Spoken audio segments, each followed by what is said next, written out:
Good morning. It is 0 dark 30. I definitely have my dream job, but it is an odd job. I am filling in on the morning show for a month, and I woke up at 2 a.m. We usually get our assignment around 3:30, then head to the location. So we really do love what we do and love to share good information with you, help you plan your day, show you what's happening, especially with this wild storm. Very, very windy today. We're covering a downed tree in Encinitas.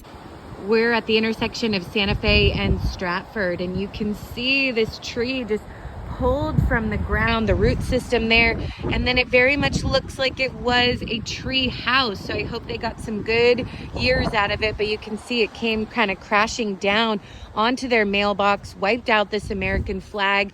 Thankfully, it's all been cut and cleared off of this neighborhood road, but my goodness, if it had fallen the other way, it would have been right on top of that house. So a lot of debris in the street here, and then all the top branches here on the other side of the road.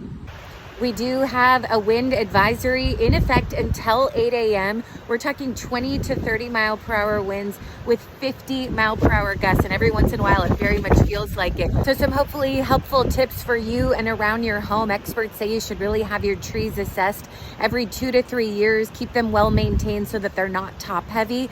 If they are significantly leaning or have cracks at the roots, they say that that could also mean that there is a problem, especially with the ground being so saturated from all of the rain we received and then these whipping winds. So stay safe, my friends.